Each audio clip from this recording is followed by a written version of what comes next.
జన సైనికులకు నమస్కారం అండి. ఆంధ్ర రాష్ట్ర రాజధాని రాజకీయ చైతన్యం కలిగిన విజయవాడ నడిబొడ్డున ఒక జన సైనికుడింటికి వైఎస్ జగన్ వెళ్ళారు. ఇవాళ ఒక సైనికుడి ఇంటికి వైఎస్ జగన్ వెళ్ళారు. దానికి కారణం ఎవరు? పార్టీయా, పార్టీలో ఉన్న నాయకులా, లేకపోతే అధినాయకులా? అరే కొన్నాళ్ళ క్రితం కుర్రోడు చనిపోయాడు, ఈ రకంగా అన్యాయం జరిగిందని ఒక కన్న తల్లి మీడియా పరంగా పబ్లిక్గా వచ్చి చాలా బాధపడతా తన కన్నీళ్లతో ఇస్తే శవమన్నా ఇవ్వండి లేకపోతే బూడిదన్నా ఇవ్వండి అని ఏడుచుకుంటా అందరిని మొత్తుకుంటుంటే ఆమె ఏడుపు కానీ ఆమె గోల కానీ ఆమె తీసుకున్న పెయిన్ కానీ మన జన సైనికులకు కానీ జనసేన నాయకులకు కానీ జనసేన పార్టీకి కానీ జనసేన ఆఫీసు కానీ తెలియలేదా ఇప్పుడు దాకా?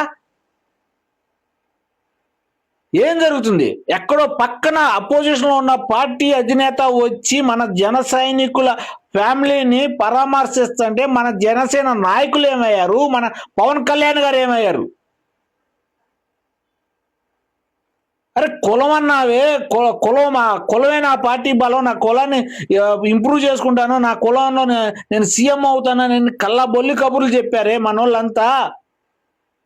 ఒక కుల మాఫియా ఉంది జనసేన పార్టీలో, వాళ్ళంతా ఏమయ్యారు?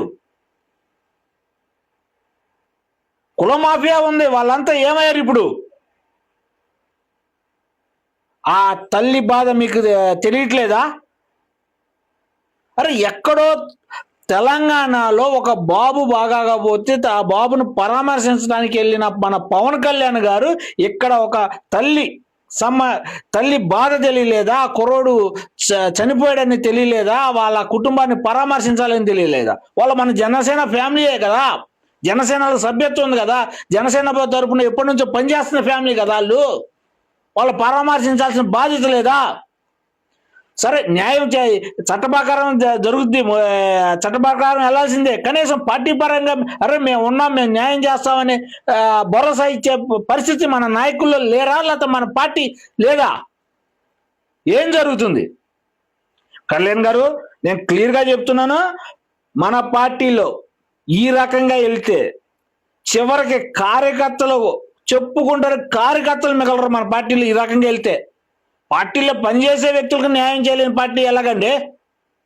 ప్రతి వైసీపీ కానీ తెలుగుదేశం కానీ తన కార్యకర్తలను కాపాడుకుంటుంది. మన పార్టీ ఏం చేస్తుంది ఆలోచించాలి. ప్రతి కార్యకర్తకి భరోసా వాళ్ళ పార్టీ తరఫున